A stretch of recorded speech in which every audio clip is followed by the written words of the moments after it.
Hello, my name is Printon Kodumrong, and this is my ASEAN video project, which is based on the topic of a comparative study of cultural and economic factors of ASEAN countries.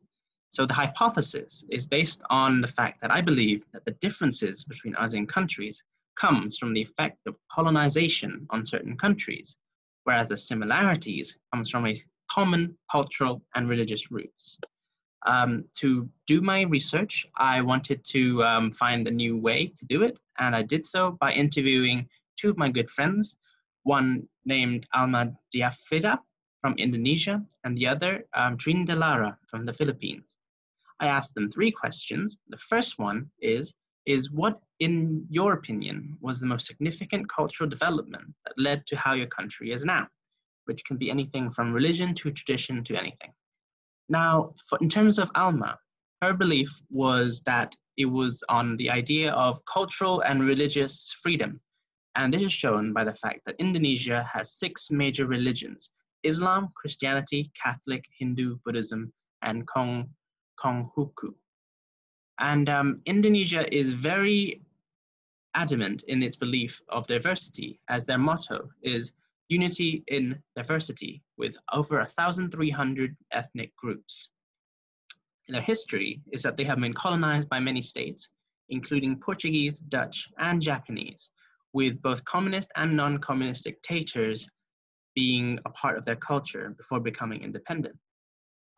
For Trin, her belief was also that their culture was a product of Spanish, American, and Japanese colonization, meaning that they both have been influenced by the Japanese culture in some way.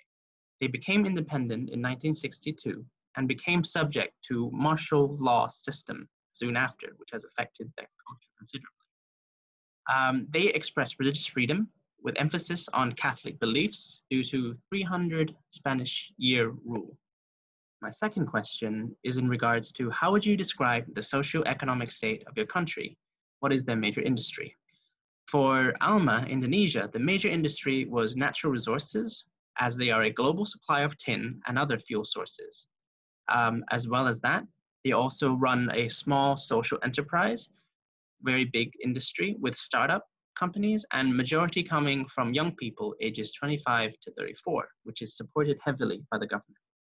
In terms of Trin, we can see that the major industries are agriculture and manufacturing. So both countries have started off with quite rural, agrarian, and manufacturing based, but both have decided to develop from there. And that is why in Philippines as well is considering more foreign direct investment and infrastructure. Even though Philippines previously underperformed, they are developing fast and are now, their biggest exports are electronics. So for my final one is, in your opinion, what links your country to other ASEAN nations? For Alma, it was the understanding that comes from ASEAN people coming from similar grassroots in terms of culture and social and things like that. And they also have a heavy emphasis on understanding disabilities, as they hosted the SEA Games and the ASEAN Para Games in 2019. Philippines, on the other hand, want to promote more relations with ASEAN, more through business, through industry, as they care for the importance of bilateral relations and trading ties, as well as promoting ASEAN centrality. So in the end, my hypothesis was correct. Colonization of, particularly of the Japanese, has had an effect on both of these countries, whereas in the differences and whereas in the similarities, they also come from the idea of similar cultural ideas, basically. So yeah, that concludes my video. Thank you.